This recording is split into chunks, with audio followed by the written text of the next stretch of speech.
On a été cambriolés. Ils se sont mis à bousculer tout le monde. Et malheureusement, je l'ai payé. Les pompiers prennent énormément de temps à arriver. Ils me disent il va falloir vous lever. C'est sûr que ça l'a aggravé. Quand ils m'ont posé sur la chaise, je sais qu'il s'est passé quelque chose. Ils nous ont dit ouais, calmez-vous, sinon on va vous embarquer. Franchement, je me dis c'est un cauchemar. Ce 14 février, 2 individus sont entrés dans la pharmacie. Ils faisaient un peu le tour, ils regardaient, ils faisaient semblant d'être au téléphone. Et puis ils se sont mis à voler. Ils se sont plutôt dirigés vers les sérums qui coûtent le plus cher. Je pense qu'ils regardent les prix et puis qu'ils prennent en fonction des prix des produits ce qui vaut le plus cher en fait. Je pense que c'est pour revendre. L'une des préparatrices s'en est rendue compte et s'est rapprochée d'eux et a essayé de voir ce qu'ils avaient pu mettre dans leur sac et de reprendre ce qu'ils avaient pu voler. Et puis là, ils se sont mis à courir et à un peu bousculer tout le monde.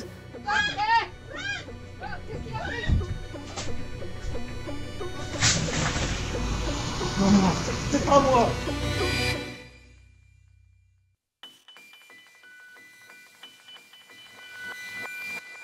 Je suis Souad, j'ai 37 ans, docteur en pharmacie. En 2020, avec ma copine Animatou, ma copine d'enfance, on a décidé de reprendre une pharmacie qui était un peu laissée à l'abandon et qui a failli fermer pendant la crise Covid. Ça date d'il y a 3 ans. Au 3e jour où on a ouvert la pharmacie, on a été cambriolés. On n'avait même pas eu le temps d'installer la vidéosurveillance, les alarmes. On a eu notre premier cambriolage. Et après, pendant ces 3 ans, c'était une succession de vols et de tentatives de cambriolage. On a perdu beaucoup d'argent. Ça fait 3 ans qu'on porte plainte et il ne se passe rien. Par réflexe, on s'est mis à courir derrière eux. J'ai couru parce que, en fait, ça fait 3 ans qu'on porte plainte. Ça fait 3 ans qu'on essaie de se débrouiller avec des vidéosurveillances. En fait, au bout d'un moment, on se dit faut qu'on se débrouille tout seul. Et malheureusement, je l'ai payé parce qu'il ne m'a pas loupé. En essayant de l'attraper, il s'est débattu et elle est tombée et elle s'est cassée une vertèbre. Il y a une personne qui me dit il faut que tu ailles voir la pharmacienne, il faut que tu appelles les pompiers. Donc là, à ce moment-là, j'ai tout de suite compris, j'ai couru vers l'escalier où ça s'était passé. Et là, je vois ma sœur qui ne peut pas bouger d'un poil et qui me dit tout de suite Asma, mon dos il est cassé. Elle m'a dit tout de suite, Asma, mon dos est cassé. Je suis tombée directement sur la colonne vertébrale, donc la T12. La vertèbre T12, c'est une vertèbre qu'on m'a expliqué qui était charnière et qui était très importante. Mais en plus de ça, il y a d'autres vertèbres qui ont compressé ma moelle épinière, ce qui a fait que, après, j'ai ressenti constamment des douleurs, on va dire, qui partaient de là jusqu'au bas et avec ma jambe gauche qui, malheureusement, ne pouvait pas bouger. La douleur, elle était tellement forte que, franchement, je sais pas, j'ai quand même trouvé le courage de me mettre en position assise parce que je voulais continuer à courir. Franchement, c'est vraiment je pense que c'est le sentiment d'abandon qui fait qu'on trouve le courage de se dire non, il faut que tu te relèves. C'est pas une personne qui se plaint de douleur ou quoi habituellement, elle prend beaucoup sur elle. Et là, le fait qu'elle se plaigne autant de douleur et de la voir presque paralysée, c'est vrai qu'on a pris peur et qu'on s'est dit que c'était quelque chose de très grave. Ça a été la douleur physique, mais après, il va y avoir une succession d'actes, franchement, qui vont faire que la douleur psychique, elle sera beaucoup plus dure. Franchement, la douleur psychique, elle sera 1000 fois plus dure que ce qu'il arrive. Franchement, il y a des scènes, mais je me dis, c'est pas possible. Franchement, je me dis, c'est un cauchemar. Alors à ce moment-là, moi je me baisse vers elle, j'essaie de parler avec elle, je vois qu'elle peut ni bouger ni rien du tout, donc ce que je fais c'est que j'ai un téléphone avec lequel j'appelle les pompiers et il y a une dame qui me colle un autre téléphone et j'ai la police au téléphone.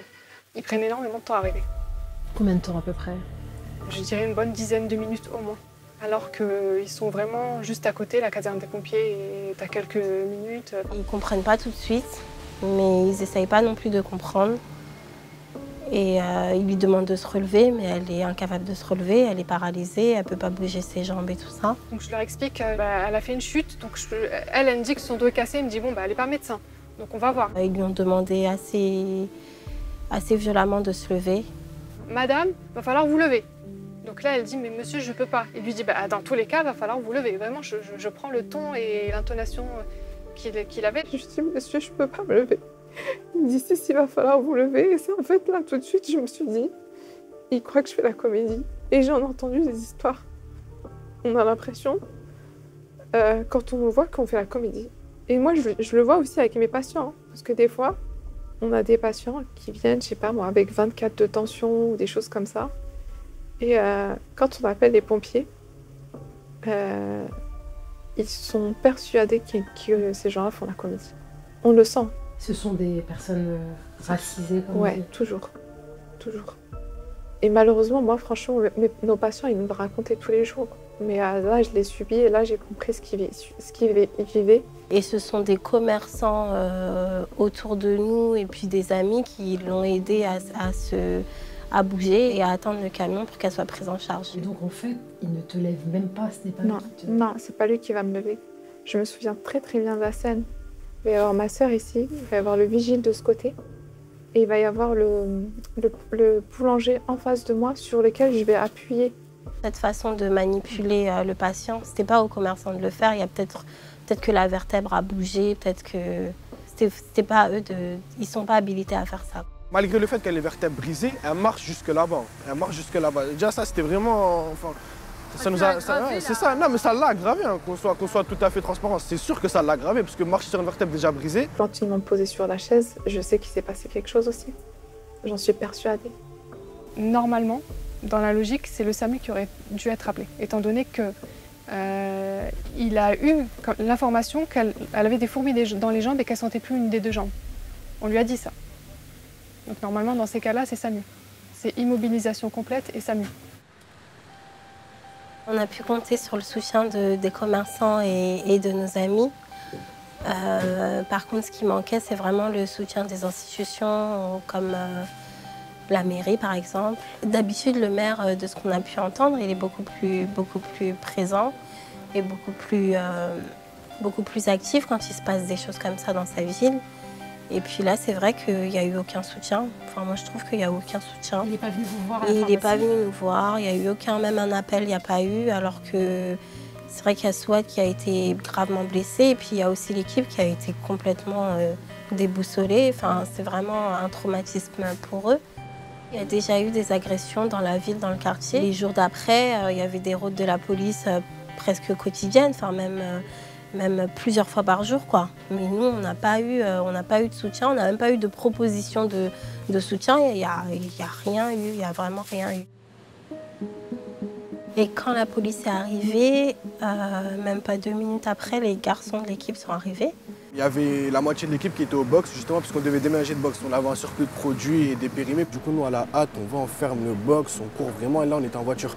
Et arrivé un peu plus loin là-bas, on voit justement une patronne, Madame Souad, qui est à terre. La police, déjà, quand on est arrivé, sans vous mentir, ils ont pas cherché à comprendre. On va dire, malheureusement, c'est nous, on a fait leur métier. Hein. Et après, je demande au policier où est-ce qu'il est parti. En fait, ils nous disent qu'ils sont partis vers la source. Après, nous, du coup, on s'est porté volontaire pour y aller. À ce moment-là, moi, je pensais qu'elle allait nous accompagner, mais pas du tout. En fait, ils sont restés vraiment les deux autour de la policière. Et nous, du coup, on rentre dans la source. C'est un quartier qui est un peu, dans les termes, qui est assez chaud, on va dire. Mais là-bas, ce qui est vraiment bien avec ce quartier, c'est que le vol, il n'est pas toléré. Donc, on est parti directement au quartier.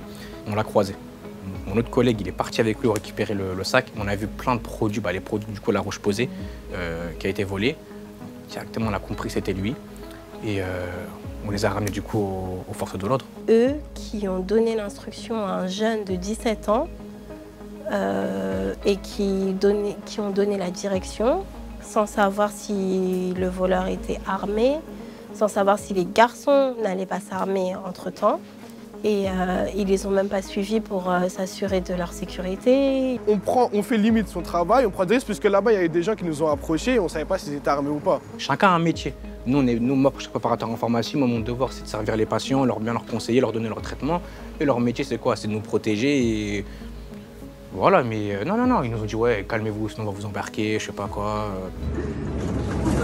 Une fois qu'elle est transportée dans le camion, elle est mise sur le brancard, mais sur le ventre, dans une position où elle n'est pas immobilisée et dans une position qui est très inconfortable pour elle.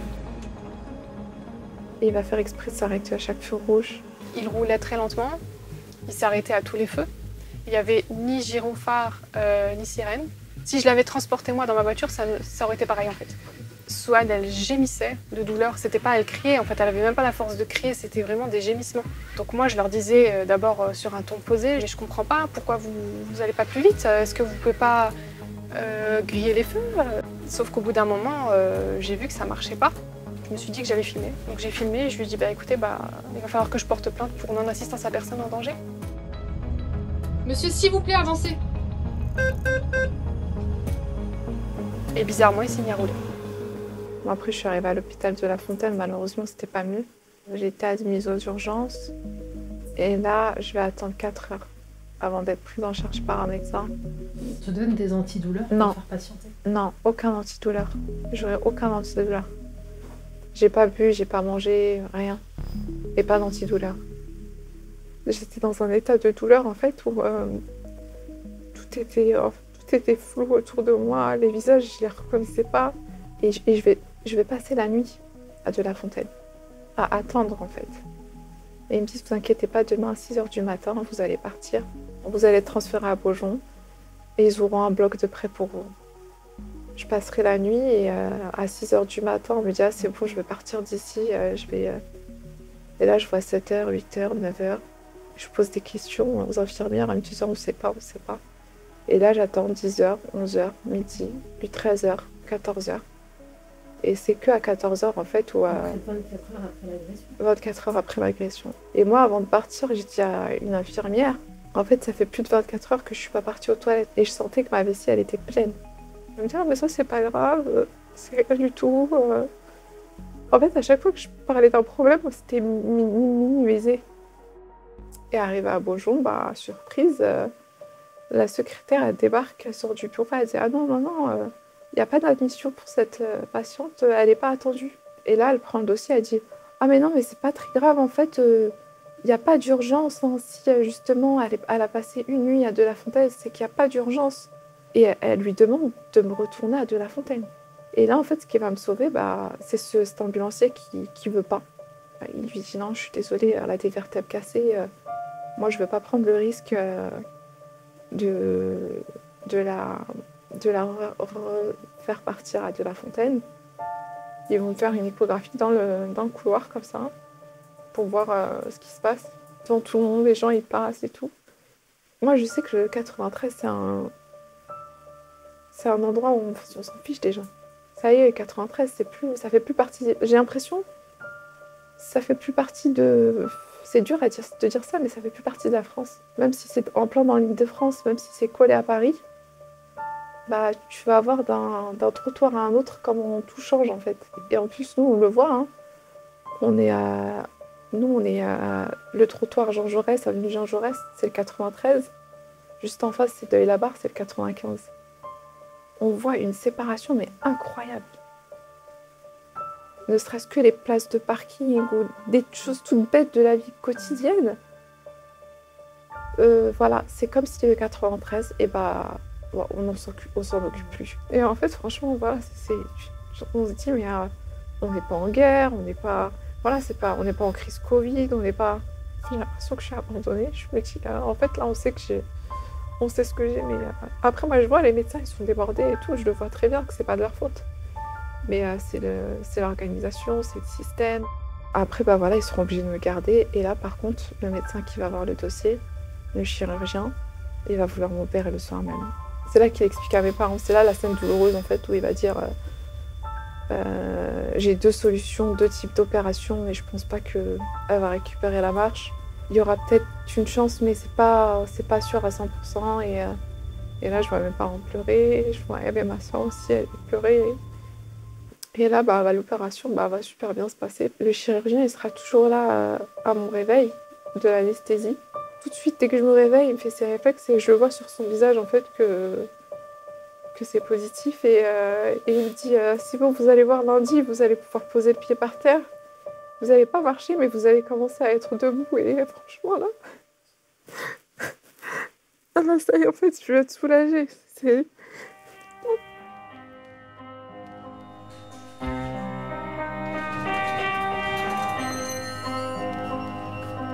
j'ai envie de le dire aux autres, c'est juste pour que les choses échangent, c'est tout. C'est pas pour me mettre en lumière, c'est pas mon truc en fait. Mais au bout d'un moment, s'il y a personne qui veut rien faire... On est docteur en pharmacie, on a fait presque 6, 7, 8 années d'études après le bac. Et on oublie un peu les préjugés auxquels on a été confrontés plus jeunes, ou auxquels nos frères ont été confrontés, ou auxquels les gens de la banlieue ont été confrontés. Et c'est vrai qu'on est un peu dans notre cocon quand on est sur les bancs universitaires et même dans notre métier, on est assez privilégié en tant que titulaire d'une officine. Mais quand il se passe des choses comme ça, on se rend compte qu'en fait, on est reconfronté aux mêmes préjugés,